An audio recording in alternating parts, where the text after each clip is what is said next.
Hey guys, welcome back to Williamson Ridge. Today I've got a little bit of a tree trimming project going on.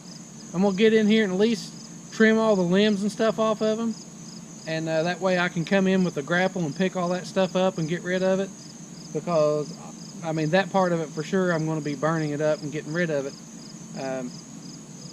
but it'll leave me a couple of nice logs, and we'll jump in there and get doing that. But we're going to be using the Kobalt 40 volt max pole saw, and I actually did a kind of a torture test on it back some time ago, and I sawed up a bunch of limbs and stuff off of a great big oak tree, and that tree had some big limbs. I mean, everything on it, I was like really pushing the bar to its maximum length and maximum cut, and just ran it for the entire charge, using it, you know, for that big stuff. So I'll be kind of interested to see, or to show. I've used it before actually a lot, like trimming up the bottoms of my trees and stuff, but just wanted to kind of show how far you can go on a battery with it, and you know, kind of show the it's not just for reaching up into trees and trimming them out, but I love to use it on this kind of stuff because, one, it's quiet. Two, I don't have to be bending over and reaching into stuff to, like, you know, with my gas powered saw. I don't have to be bent over all the time.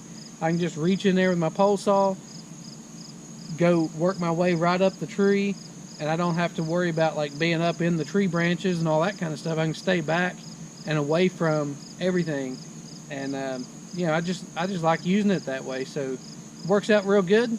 So stick around and we'll get busy.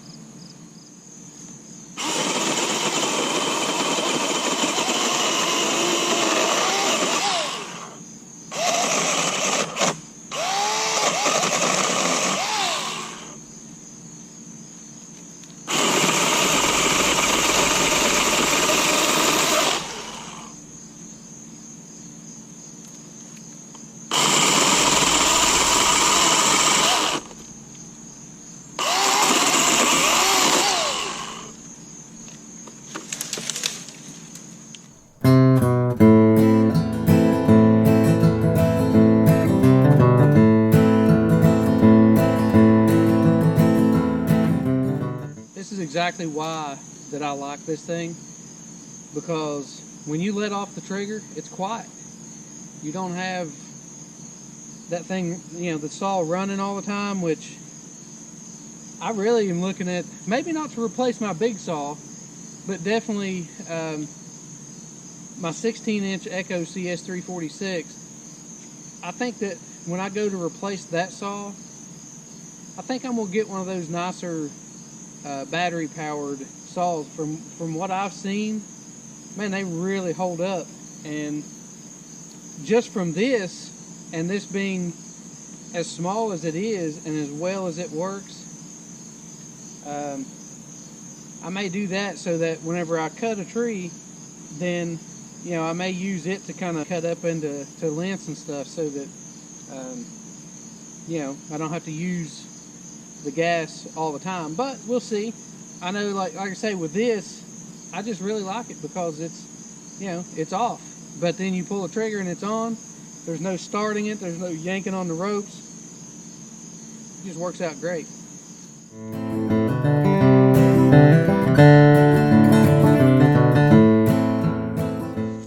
Now this tree does have weight on it, so as I'm going this way, I'm gonna have to really watch cutting the bottom limbs, because the tree will fall.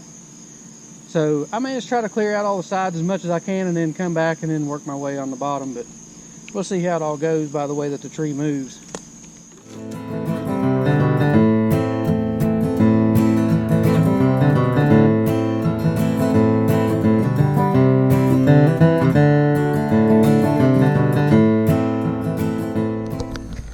Man, that's a big caterpillar.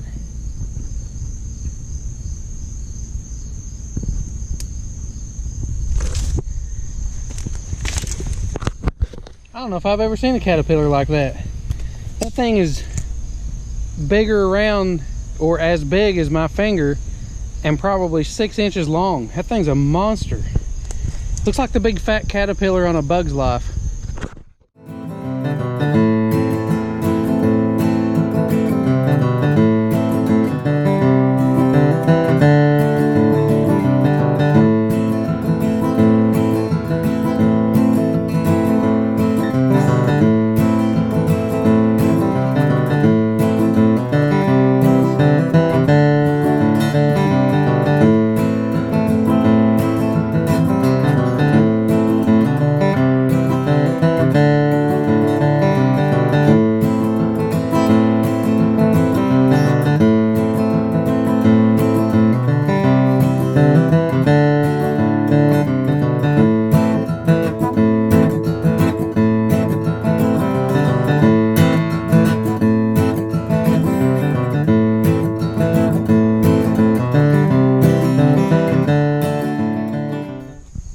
Give you a shot of how many limbs this actually is, and this tree is probably 60 feet,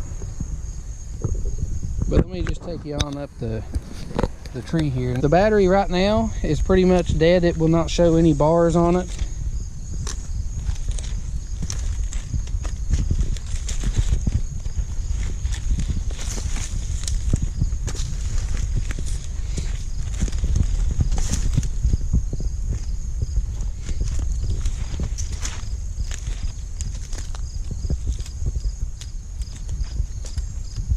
I mean, just look at all that.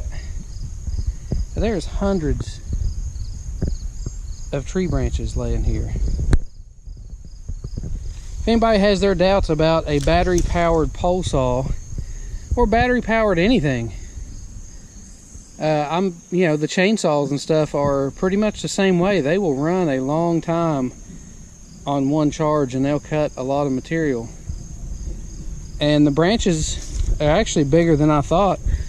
About all of them are 3 inches or so, or a vast majority of them are 3 inches. And of course, there's some smaller, and there's a few that's bigger, but they're all in that same category of size. I mean, they really are. So that's pretty much going to wrap it up for today's video. Just really want to demonstrate again how much work you can actually do with, you know, battery powered tool. And in this case, the Kobalt 40 volt pole saw. But the difference is I can kind of reach up into those limbs and saw them off and not have to be getting up in there with the limbs like falling around me and over top of me, and or trying to reach up under them and cut them. So it really helps me in that sense. It's quick. The battery lasts a long time. It's not all the noise, and which is actually kind of nice, you know, not having to wear ear protection and all that kind of stuff while you're out here working. So like I say, works out really good for me. A lot of other people may not like the idea of using it for that, but it works good for me. So also, like I say, it's to kind of demonstrate too that these types of tools have really come a long ways. They're not like the first original battery drills where they'd last for 15 minutes and then they'd take 4 or 5 hours to charge. They'll run for 40 minutes, hour, and they'll run for as long as it takes to charge the battery most of the time. So if you have a battery, like the battery charger for this will charge that in about an hour, and you can work it for an hour. So if you've got 2 batteries, then you can have one on charge, and by the time you run one dead, you can just switch them out, put the other one on charge again, and by the time you run it dead, it'll be ready to go again. So you pretty much never run out of battery. If you know somebody looking for one of these, make sure you share this video with them, and you know, maybe this will help them decide. I'm not saying to go out and buy a Kobalt. This is just the one that I happen to have. It works great. The battery lasts a long time. There's times when I would say that I'd like it to have a little bit more power, but not much. I mean, most of the time it has enough power for what you need or what you're going to use it for. There's only been a few times I've been in a really big piece of wood and it might bog down and choke out, like if you're trying, you know, getting a little too much pressure on it or something. But other than that, I like it really well. So like I say, hope this helps somebody make a decision on whether to buy a battery pole saw or not. So feel free to share this video with anybody you know that might be interested in getting a battery saw or pole saw or whatever. Make sure you hit that thumbs up button, subscribe, and thanks for watching.